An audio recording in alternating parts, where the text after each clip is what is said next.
সূরা দাহরের 1 নম্বর আয়াত। আল্লাহ বলেন হাল আতা আলাল ইনসান হিনুম মিনাদ দাহর লাম ইয়াকুন শাইআন মাযকুরা। মানুষের উপরে এমন সময় চলে গেছে যে মানুষ একটা আলোচ্য বিষয় ছিল, এই মহাবিশ্বে অস্তিত্বই ছিল না মানুষ। এমন সময় মানুষের উপর চলে গেছে। আমরা এখন মনে করি মানুষই সবকিছু, নাকি? আল্লাহ বলছেন একটা সময় ছিল মানুষের অস্তিত্বই ছিল।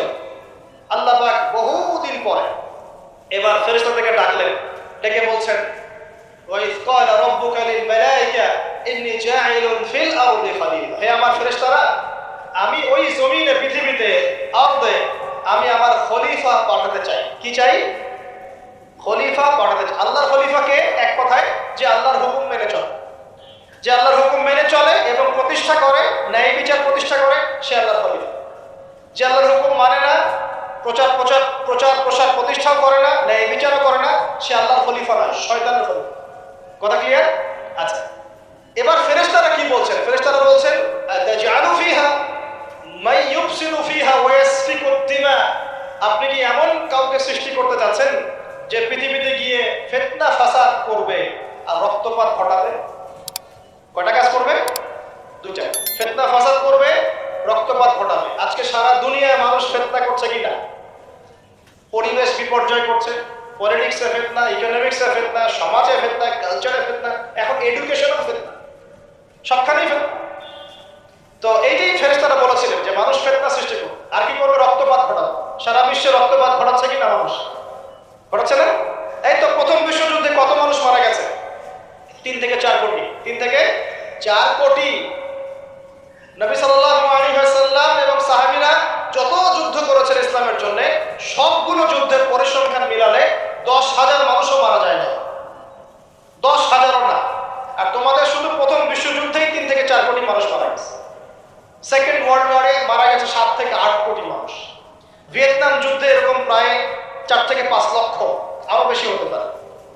চায়নায়, রাশিয়ায়, আপনার ইতালিতে যে বড় বড় রেভলিউশনগুলো হয়েছে, দেখবেন লক্ষ লক্ষ মানুষ মারা গেছে, লক্ষ লক্ষ। এই যে শুরু হয়েছে ইউক্রেন রাশিয়া, এই যুদ্ধ এত তাড়াতাড়ি থামবে না, এই যুদ্ধ এত দ্রুত বন্ধ হবে না, এটা কন্টিনিউয়াসলি চলতে থাকবে। ওদের প্ল্যান ছিল সিরিয়াকে নিয়ে, সিরিয়াকে কেন্দ্র করে তার একটা মালহামা চেয়েছিল, গ্রেট ওয়ার, বিশ্বযুদ্ধ। ওটা হয়নি, আলহামদুলিল্লাহ হয়নি, আলহামদুলিল্লাহ হয়নি। এখন নতুন পরিকল্পনা হচ্ছে যে ইউক্রেন রাশিয়া ইস্যু নিয়ে সারা ওয়ার্ল্ডে একটা ফিতনা সৃষ্টি করে। অলরেডি তারা ফিতনা সৃষ্টি করেই ফেলেছে। গ্যাসের দাম বেড়ে গেছে, তেলের দাম বেড়ে গেছে, এক্সপোর্ট ইম্পোর্ট কলাপস করছে, অনেক সমস্যা হচ্ছে। এবং এটাকে জিইয়ে রাখা হচ্ছে অস্ত্র দিয়ে, প্রযুক্তি দিয়ে, হ্যাঁ, ট্যাঙ্ক দিয়ে, সমরাস্ত্র দিয়ে ওরা জিইয়ে রাখছে যুদ্ধটাকে, যে চলুক, কন্টিনিউয়াসলি চলতে থাকে। কারণ তাদের উদ্দেশ্য হচ্ছে পুরো বিশ্বে একটা ম্যাসাকার যুদ্ধ লাগা। এটা আস্তে আস্তে আপনারা বুঝতে পারেন, আমাকে কিছুই বলতে হবে না, আস্তে আস্তে আপনারা এমনি বুঝতে পারেন। সারা বিশ্বে একটা গ্রেট ওয়ার হতে পারে, যেটাকে মিলিটারি অ্যাফেয়ার্স যারা বুঝেন তারা বলেন যে নিউক্লিয়ার ওয়ার বা পারমাণবিক যুদ্ধের কথা।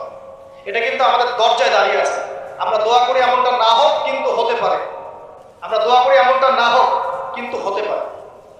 হলে কি হবে সেই চিন্তা আমাদের করতে হবে। তো যারা বলে ইসলাম তরবারির জোরে ছড়িয়েছে, তাদের এইসব কথা বলার কোনো অধিকার নাই, এটা লজ্জা করা উচিত। কারণ শুধু ফার্স্ট ওয়ার্ল্ড ওয়ারেই 3 থেকে 4 কোটি মানুষকে তারা মেরে ফেলেছে। আমরা কি তরবারের জোরে ইসলাম প্রচার করেছি, নাকি আদর্শের জোরে করেছি?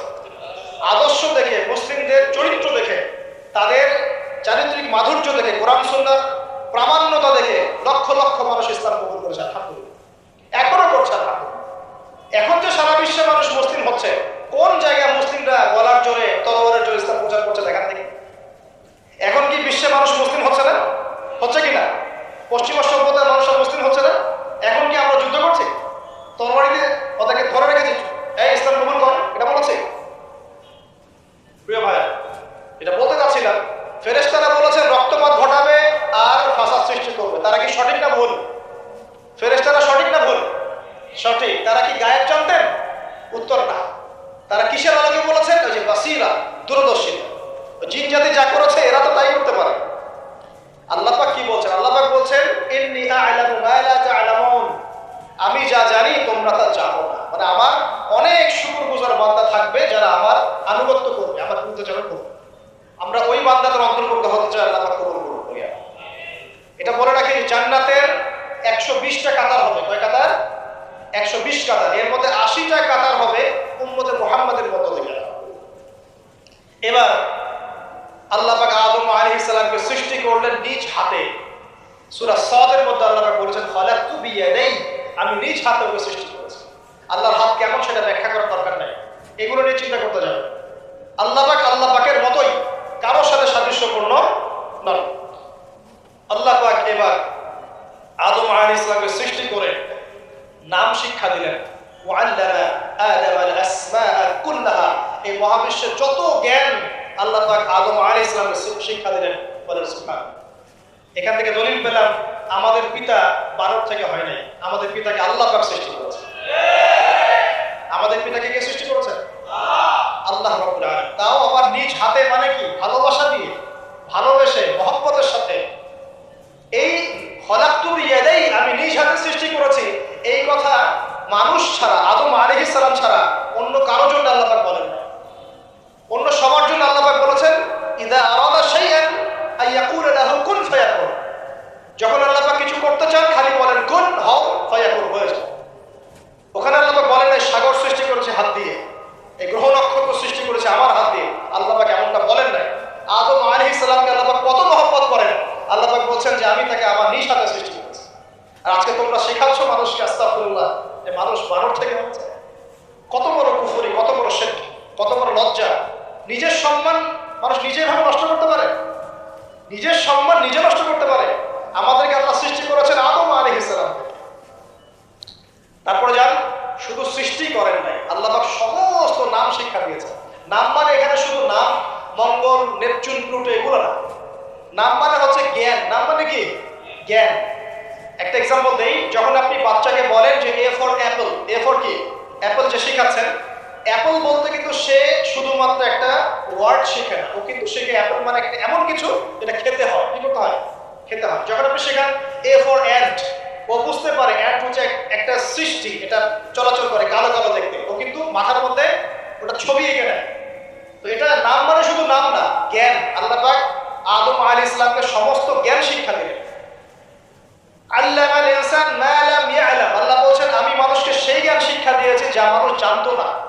মানে আমরা সৃষ্টিগতভাবে জ্ঞানী ছিলাম না, আল্লাহ পাক জ্ঞান শিক্ষা দিয়েছেন। কোন জ্ঞান শিক্ষা দিয়েছেন? যে জ্ঞান ফেরেশতাদেরও ছিল না। বলেন সুবহানাল্লাহ। আল্লাহ পাক জ্ঞান শিক্ষা দিয়ে ফেরেশতাদের সামনে নিয়ে গিয়ে বলছেন তোমরা এই নামগুলো বলো দেখি। ফেরেশতারা বলছেন লা ইলমা লানা ইল্লা মা আল্লামতানা, আল্লাহ আমাদের তো সেই জ্ঞান নাই, যা আপনি শিখিয়েছেন অতটুকুই জানি, এর বেশি জানি না। এবার আল্লাহ পাক বলছেন ইয়া আদম আনবিহুম বিআসমাইহিম, আদম তুমি সব নাম বলে দাও দেখি। আদম আলাইহিস সালাম সমস্ত নাম দরদর করে সব বলে দিলেন। আমাদের পিতা জ্ঞানী ছিলেন না? ছিলেন না। আল্লাহ পাক নিজে তাকে জ্ঞান শিক্ষা দিয়েছে। আর আমরা বলছি মানুষ আস্তাগফিরুল্লাহ অন্য প্রাণী থেকে আসছে। সুবহানাল্লাহ, কত অদূরদর্শী মানুষেরা, কত সুদূর প্রসারী একটা কুফরি মতবাদ। এবার আল্লাহ পাক আদম আলাইহিস সালামকে বলছেন তুমি নাম বলে দাও, তিনি সব নাম বলে দিলেন। এবার গিয়ে আল্লাহ পাক ফেরেশতাদেরকে বলছেন এবার তোমরা একটা কাজ করো, ইয কুল্লা লিল মালাইকাতি ইসজুদু লি আদম। তখন আল্লাহ পাক বলছেন যে আমি ফেরেশতাদেরকে বললাম তোমরা সবাই এখন আদমকে সিজদা করো। বলে সুবহানাল্লাহ, কত সম্মান আমাদের পিতা। মহাবিশ্বে ফেরেশতাদের সামনে আল্লাহ পাক তাকে সিজদা করালেন ফেরেশতাদেরকে দিয়ে। ফাসাজাদু, সবাই সিজদা করলো, ইল্লা ইবলিস। কে সিজদা করলো না? ইবলিস। এখানে একটা বিষয় মনে রাখেন, আমাদের পিতাকে কিসের কারণে সম্মানিত করা হয়েছে? শারীরিক গঠন, চেহারা সৌন্দর্য, টাকা পয়সা, রিজিক, কোনটার কারণে? এইটাই মনে রাখেন। মুসলিম উম্মাহ যদি আজকে সারা বিশ্বের নেতৃত্ব দিতে চায়, সবাইকে জ্ঞানী হতে হবে, জ্ঞানের বিপ্লব ঘটাতে হবে। বলেন সুবহানাল্লাহ, বলেন আমিন। এই জ্ঞানের বিপ্লব ঘটাতে পারলে ইনশাআল্লাহ মুসলিম উম্মাহ আবার সেই জায়গায় যাবে যেখান থেকে আমরা এসেছি। জ্ঞান ছাড়া আমরা কিচ্ছু করতে পারবো না। আর এই জ্ঞান মানে শুধু একমুখী শিক্ষা নয়, জেনারেল শিক্ষা, ইসলামিক শিক্ষা, এই দুটাকে হারমোনিয়াসলি কম্বাইন্ড করতে হবে, করে এমন জ্ঞান অর্জন করতে হবে যে জ্ঞান দিয়ে বিশ্বকে আমরা চ্যালেঞ্জ করতে পারবো। এটাই এই বিশ্বের সবচেয়ে বড় চ্যালেঞ্জ এখন। মুসলিমদের সবচেয়ে বড় চ্যালেঞ্জ এখন এটাই, ইসলামিক শিক্ষা এবং জেনারেল শিক্ষাকে একত্রিত করে এমন প্রজন্ম তৈরি করা যে প্রজন্ম আগামী দিনে উম্মাহকে নেতৃত্ব দেবে ইনশাআল্লাহ।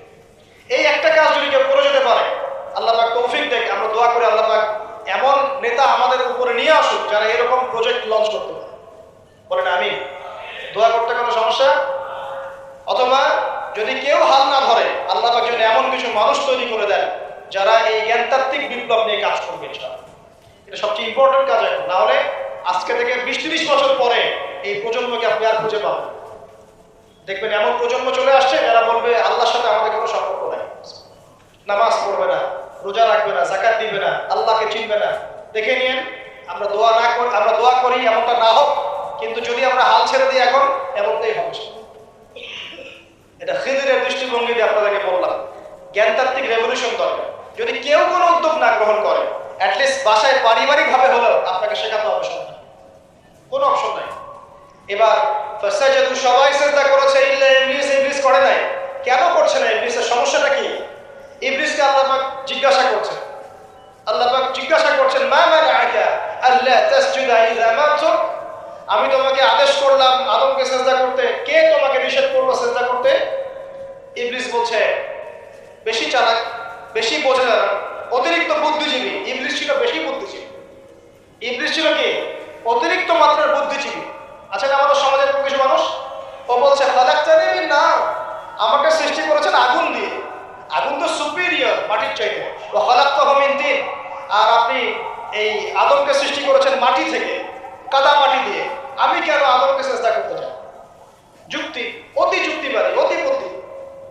আল্লাহ পাক বলছেন, ফাখরুজ মিনহা ফাইন্নাকা রাজিম, এখান থেকে বের হয়ে যাও, তুমি অভিশপ্ত। ফাইন্না আলাইয়া লা'নাতা ইলা ইয়াউমিদ্দিন, আমার আদেশ লঙ্ঘন করার কারণে কিয়ামত পর্যন্ত তোমার উপর লানত, অভিশাপ বসবে। আল্লাহ পাক তাড়িয়ে দেবেন, একদম থ্রোন অ্যাওয়ে। আমরা বলি না আউযু বিল্লাহি মিনাশ শাইতানির রাজিম। রাজিম শব্দের মানে হচ্ছে বিতাড়িত, থ্রোন অ্যাওয়ে, কাস্ট, যাকে অভিশাপ করা হয়েছে। এবার ভালো করে শোনেন প্রিয় ভাই, ইবলিসের এই স্টেটমেন্টগুলো শোনেন। এবার ইবলিস বলছে, রব্বি আনজিরনি ইলা ইয়াউমি ইউবআসুন। এই স্টেটমেন্টটা ভালো করে শোনেন। ইবলিস বলছে, রব্বি, হে আমার রব। ইবলিস বলছে, রব্বি, হে আমার রব। ইবলিস বলছে, রব্বি, হে আমার রব, আমাকে অবকাশ দিন। আনজিরনি, আমাকে অবকাশ দিন। ইলা ইয়াউমি ইউবআসুন, কিয়ামত দিবস পর্যন্ত। ইবলিস আল্লাহকে বিশ্বাস করে কি করে না? ইবলিস আস্তে হাসতে বলেন, ইবলিস বলছে রব্বি। রব্বি মানে কি? হে আমার রব। রব্বি মানে রব না, রব্বি মানে আমার রব। রব্বুন মানে রব, রব্বুহু তার রব, রব্বুহুম তাদের রব, রব্বুকা মানে তোমার রব, রব্বুকুম মানে তোমাদের রব, রব্বি মানে কি? আমার রব, রব্বুনা আমাদের রব। এটা গ্রামার, বুঝতে পারছেন? ইবলিস বলছে রব্বি মানে কি? হে আমার রব, আনজিরনি, আমাকে অবকাশ দিন, ইলা ইয়াউমি ইউবআসুন, কিয়ামত দিবস পর্যন্ত। ইবলিস নাস্তিক না নাস্তিক? তাহলে এখন বলেন তো, আমরা যারা দুনিয়াতে আল্লাহকে অস্বীকার করছি তারা ইবলিসের চেয়ে বড় নষ্ট? দলিল দিলাম তো, নাকি এমনি এমনি বললাম? আচ্ছা, আল্লাহ পাক বলছেন, যাও, ফাইন্নাকা মিনাল মুনজারিন, তোমাকে অবকাশ দেয়া হলো। কারণ কিয়ামত পর্যন্ত সময় আল্লাহর কাছে খুব বেশি কিছু, মানে একদিনেরও কম, অল্প সময়, একটা সকাল একটা সন্ধ্যার মতো। ঠিক আছে, দিলাম, যাও।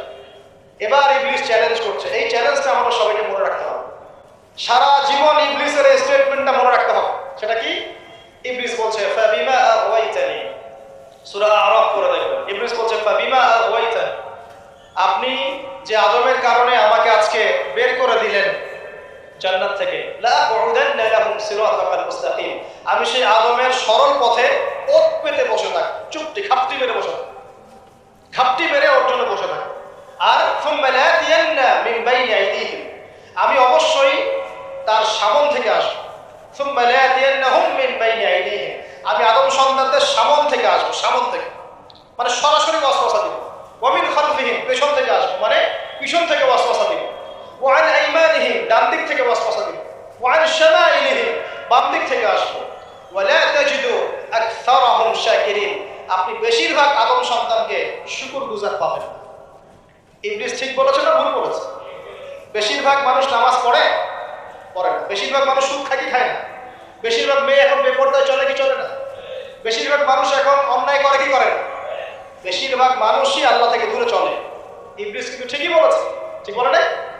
আচ্ছা, আল্লাহ পাক বলছেন, ঠিক আছে, যাও, তোমার চ্যালেঞ্জ তোমার জায়গায়, তবে আমার বান্দারা যদি সারা জীবন অন্যায় করার পরে একবার, যদি খালি একবার, একটা বার মন থেকে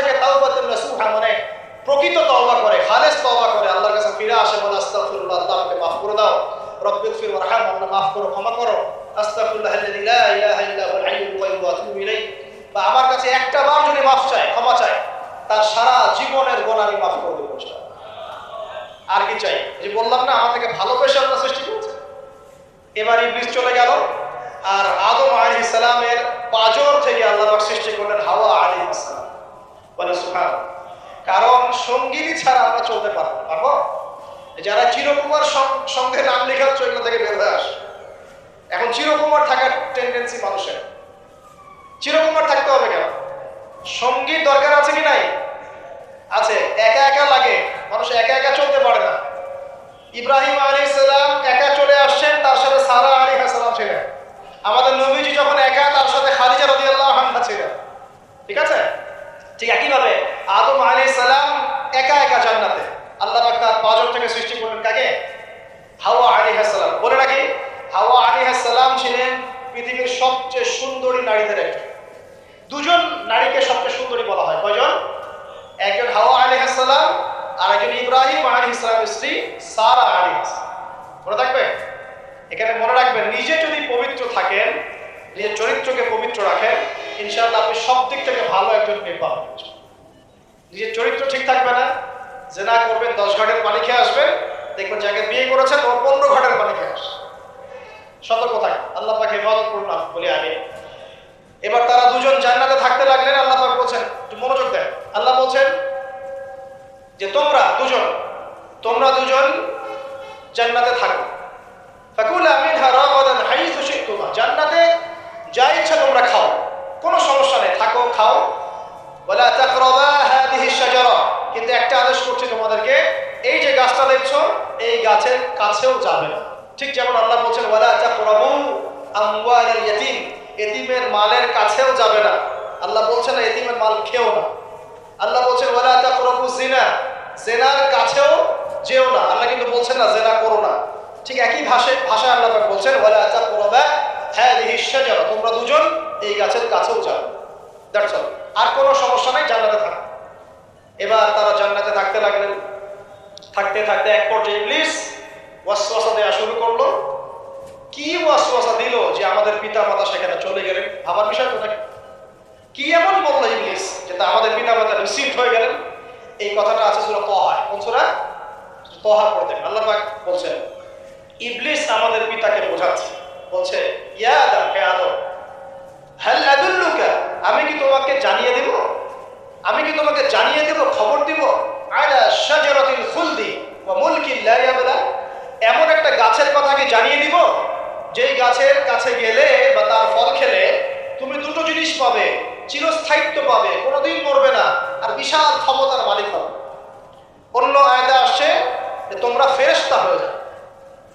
এই দুটো কথা। তাহলে কি প্রলোভন দিল? চিরস্থায়িত্বের প্রলোভন এবং কি অমরত্বের প্রলোভন, অমরত্ব এবং ক্ষমতা। একটু মনোযোগ দেন, এই দুনিয়াতে যারা আল্লাহর পথ থেকে বিচ্যুত হয়ে গেছে, বেশিরভাগ এই ক্ষমতার ফাঁদে, না হলে দুনিয়ার এই যে মোহ, অমরত্ব, দুনিয়ার জীবন নিয়ে পড়ে থাকা, এই দুনিয়ার প্রেমেই মানুষ নিজের পথ হারিয়ে ফেলেছে। এই দুটোই হয়েছে। এক পর্যায়ে পিতা মাতা চলে গেলেন, ফল খেয়ে ফেললেন, যদিও ফল খাওয়ার কথাটা কোরআনে নাই, কোরআনে আছে তারা গাছের কাছে চলে গেলেন। কি হলো গাছের কাছে যাওয়ার পরে?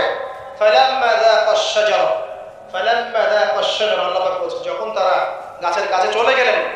ভাই লক্ষ্য করেন, যখন তারা গাছের কাছে চলে গেলেন, প্রথম যে ঘটনা ঘটলো, বাদাত লাহুমা সাওআতুহুমা, তাদের যে কাপড় ছিল জান্নাতের কাপড়, গায়ে কাপড়টা থাপাস করে খুলে দিল। এখানে যদি আপনার কাপড়টা খুলে যায় কেমন লাগবে? বা কেউ যদি জোর করে কাপড় আপনার খুলে ফেলে কেমন লাগবে? কেউ যদি 10 জন জোর করে ধরে আপনার কাপড় খুলে দেয় কেমন লাগবে? আপনি নিজের জীবনের চাইতে বেশি কাপড়টা ধরে রাখার দিকে মনোযোগী হবেন না? আমাদের পিতা মাতাকে শয়তান জান্নাতে ফেরেশতাদের সামনে নগ্ন করে কাপড় খুলে পড়ে গেল। তার মানে জান্নাতে আমাদের পিতা মাতাকে নগ্ন করেছে কে? ইবলিস। তাহলে দুনিয়াতে যারা এখন আমাদের গা থেকে কাপড় খুলতে চায়, বেপর্দায় চলতে চায়, পর্দাকে কুপ্রথা বলে, কুসংস্কার বলে, যারা বলে যে অশ্লীলতার বিপ্লব ঘটুক, পোশাকের কোনো বাধা ধরা নিয়ম না থাকুক, সবাই স্বাধীন, যারা নগ্নতা অশ্লীলতার পোশাক চায়, যারা মুসলিমদের গা থেকে কাপড় খুলতে চায়, এরা তাহলে কার হয়ে কাজ করছে? যেই কাজ শয়তান করেছে জান্নাত